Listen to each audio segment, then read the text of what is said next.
The long-awaited 2024-2025 NFL season is officially upon us, and my Carolina Panthers are already preparing for next year's draft as they lose in embarrassing fashion in Week 1, 47-10 to the New Orleans Saints, a division opponent. And in this video, I am going to do as I do after each and every game and provide you all with a few awards for some performances that I saw put forth out there on the field this week. And we're going to get into all of that right after this. I'm from the foe, you dig? Welcome to The Way I See It with Jamario Rashad. This is a Carolina Panthers fan channel. Please do me a favor by hitting the like button, and please make sure you subscribe as I am on my road to 3K. Still trying to make sure my channel can grow. Still trying to make sure my channel grows as we get throughout these games this year. Now that that's out of the way, let's go ahead and get to the rest of the video. So as I mentioned in the intro, my Carolina Panthers went out there and got their asses whooped down in New Orleans to the tune of 47 points. And we are going to hand out a few awards to the people that I feel are most responsible for that ass whooping that I had to endure sitting here in my man cave. So first of all, in his inaugural, I can no longer protect him because he is no longer a rookie. So it is official, winning his very first "You should have stayed your ass in the locker room" award, Bryce Young. Now, gang. I don't know what the hell was going on with Bryce Young today. The very first snap that he took, the very first pass attempt that he made, he threw a fucking air ball over Deontay Johnson and got an interception on the very first offensive play of the season. After all of this talk over the offseason, after all of this second-year breakout shit that we've talked, after me sitting here and coddling him throughout his rookie season saying, oh, growing pains, oh, blaming Frank Reich, doing all of this, this is the thanks that we get on the very first fucking drive that we get from Bryce Young. An interception, going out there and showing us that he does not even look 1% better than he did last year. In my opinion, he has clearly regressed. And if we would have taken Bryce Young that was preparing to play on a Saturday against a freaking West Bubblefuck, New Mexico or something like that, a guy snatched off a Saturday prepared Nick Saban team will be better suited to run this offense than a guy that has been preparing in the NFL for 2 years now. That doesn't make any damn sense whatsoever. What the hell happened to 2.7 seconds? We had to hear this over the offseason. Time after time after time, Dave Canales, we want to get the ball out in 2.7 seconds. We want to get the ball out in 2.7 seconds. Bryce Young held on to that damn ball like it was his last $5 and he needed to get on the bus and get his little ass home.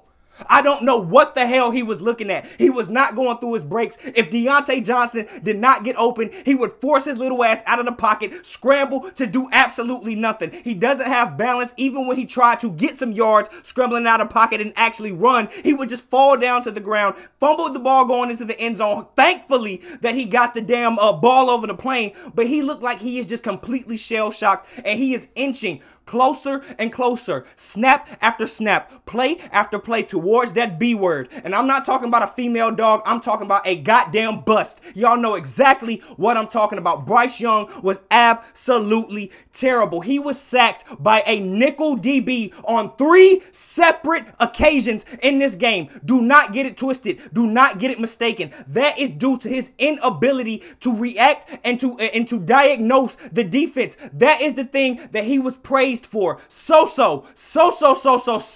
damn much coming out of Alabama. He is just such an elite processor. He processes the entire play. He diagnoses everything before the play even happens. That shit ain't true. That shit ain't true, or at least it wasn't true today. Bryce Young went out there and looked like he had never been on an NFL field, looked worse than he did in his rookie year, as I said, and he is just continuing to inch towards being a goddamn bust, man. It does not matter who you put out there. We want to talk about, oh, we added Deontay Johnson, oh, we drafted a first-round guy. It doesn't matter if you put prime Randy Moss and goddamn Antonio Brown out there on the boundaries. If Bryce Young cannot just get the ball out of his hand, make a decision decision within those 3 seconds, those 2.7 seconds. It doesn't matter who the hell we pay. Bryce Young is looking like he is the reason we have the inability to move the ball down the field, and he is the cog that is not moving in our offense. So for all of those reasons, Bryce Young, you should have stayed your ass in the locker room, sir. Congratulations.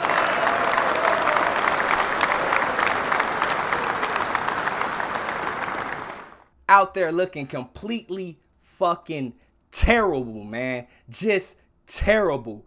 Terrible, terrible, terrible. But I'm going to leave his little ass behind, and we are going to move into a complete the complete opposite side of the ball. And this was so bad that I could not isolate this and point the finger at one singular person, one singular position. So I have to encapsulate all of this in saying, Ajiro and the boys, each and every one of y'all should have stayed y'all asses in the locker room. Ajiro Everson, Cooley, Lukabu, all the defensive players, Derek Brown, Josie Jewell, goddamn J.C. Horn, Jordan Fuller, everybody that had anything to do with the defensive side of the ball for the Carolina Panthers should have stayed they asses in the locker room. Ajiro Everson, I have been trying to back you for the better part of 2 seasons. You are known to be a star at the defensive coordinator position, but I can say with almost certainty that although I give it up, you are a very good play caller. Your ability to evaluate talent and assess who needs to be the bodies that are occupying the 11 men on that side of the ball is completely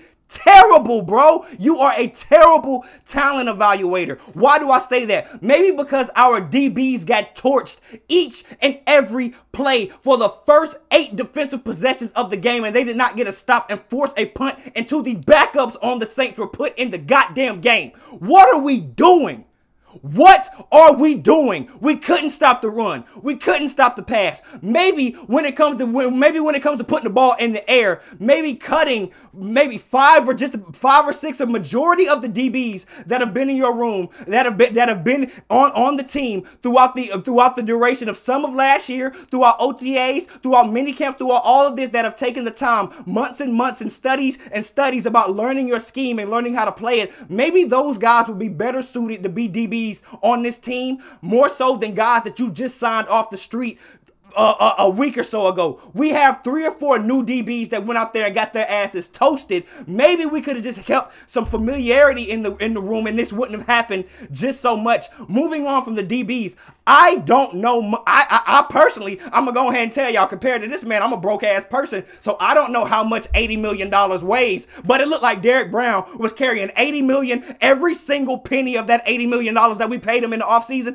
It looked like it was in his goddamn pockets out there on the field today. He was slow. He was missing tackles. He wasn't flashing. He wasn't doing a goddamn thing. Talk about, he broke these records last year. Oh, he was a fringe Pro Bowler. He should have made his ass ain't looking like he should have did shit. He done got paid, and now he ain't doing a damn thing. Derek Brown was an absolute afterthought. They rammed the ball down our damn throats, and there was nothing we could do about it. Alvin Kamara was getting 6, 7, 8, 9 yards before the first body was even coming in contact with him, and Derek Brown was supposed to be an absolute run stuffer, the stalwart, the man in the middle of this defense, and he was nowhere to be found. What the hell are we doing? Josie Jewell, the guy that is supposed to come in and be the replacement, quote, replacement for the all-star, the all-world everything that we had in Frankie Louvu last year, was absolutely shit. Getting beat in coverage, missing tackles, and he was always a day late and $1 short on every single play. Every single time you would see a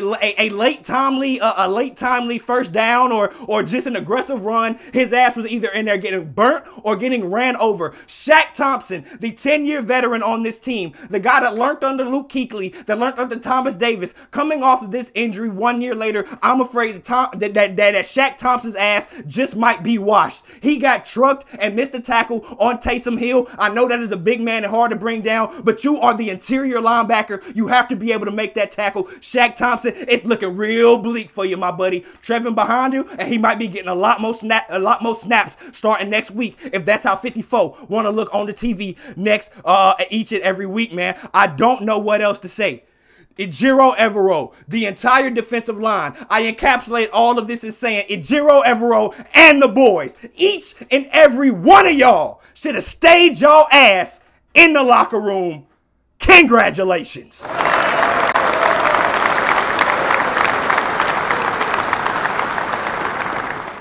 Panthers fans were, he might get a job elsewhere. We might lose him. Man, who give a damn, bro? Let his ass go on somewhere else. If this is what he has to offer to the team, so be it, man. Don't let the door hit you where the good Lord split you. I don't give a goddamn.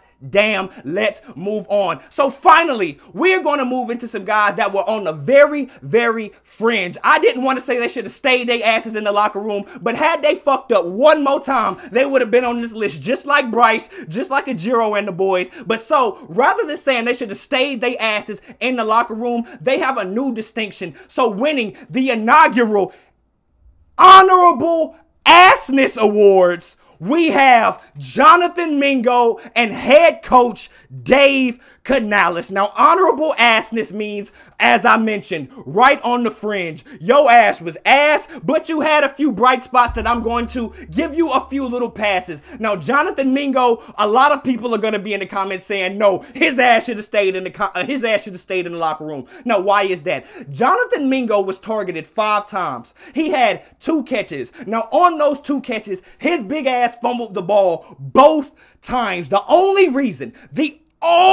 saving grace for why he did not have to stay his ass in the locker room is because when he fumbled and recovered that second catch, it actually put us in position to actually score the only touchdown that we had in the entirety of this game. So had it not been for his near second catastrophic fuck up, we wouldn't have been able to get those 7 points. So that puts him right on the line. But just know, Xavier Legette is on your ass, my boy. He is on your ass. He got so many more targets than you after halftime. He was so much more productive than you. He was getting more open than you. And after this week, I think it has been sealed. He was drafted for a reason, and he will be ascended ahead of you on next week's depth chart, and you will now be wide receiver 4 or whatever the hell they want to place you at. Jonathan Mingo, honorably very ass this week. So now we have to move over to the head guy in charge, Dave Canales, Pretty Ricky himself, the guy that everybody wants to praise because he comes in and being just so optimistic and so positive. We don't give a damn. The game is played on the field. It does not matter what you say in these press conferences. It does not matter how positive and optimistic you want to be. It is played with X's and O's and on those blades of grass. And so far in this first game, I will say I understand that this is his first game as an official head coach, but this is not his first game as a play caller. And as the New Orleans Saints continue to beat our goddamn heads in the first half of this game to the tune of about 23 points, one of the things that this man could have done to counteract that would just be to play and exercise a little bit more ball control than he chose to play. What do I mean by that? Chuba Hubbard and Miles Sanders are on this team for a reason. If you see that your defense is going out there and getting ripped to absolute shreds, why not try to play ball control, run the ball as much as possible, and just try to progressively get down the field that way and keep the ball out of their hands? As I mentioned, 8 straight possessions putting the ball up, putting points on the board until the backups came in. Why not keep the ball out of their hands by exercising a little bit of the run? I understand everybody else, oh, we were down 20-something points in the I don't give a damn, bro. We want to stop the bleeding. We want to stop the bleeding. We were going to get the ball after halftime. We were going to be able to steal a possession at the end of that period. So if you are a reasonably thinking head coach, you do not want to say, oh, we have to get into a shootout. Oh, we are so down and out now. No, operate the way that you built this team to operate. What did we have to hear throughout the entirety of the offseason? We want to be stubborn about running the ball. We want to be stubborn about running the ball. Last year with the Tampa Bay Buccaneers, Rashad White was, I believe, second second in touches or rush attempts in the entirety of the NFL with Dave Canales calling the plays. Why the hell is that not the same philosophy that we employed in this first game? And if this is any indication or any look into what we have to look forward to in this offense in the future, what the hell did we draft Jonathan Brooks for? We have a second-round, highly drafted running back that is looking to make his debut later on in this season, but you barely gave the ball to the damn running backs. So no matter even if he does come back and be dynamic, if you're not going to choose to put the ball in his damn hands, what use is this man even being on the team? For real. So for this reason, man, I'm going to get out of here. I'm going to let this shit go. I'm going to let it go. But for those reasons, Jonathan Mingo and head coach Pretty Ricky Dave Canales, each of y'all are honorably asked this week. Gentlemen, congratulations.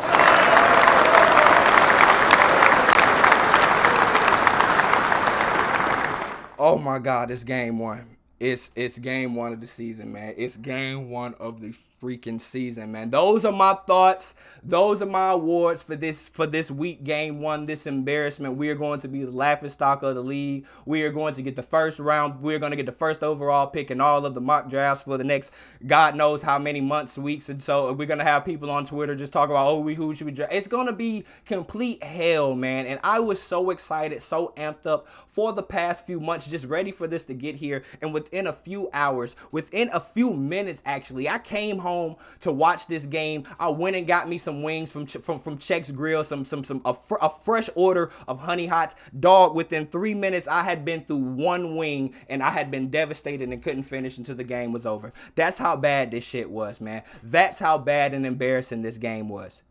One wing throughout the entire game, and them things was good.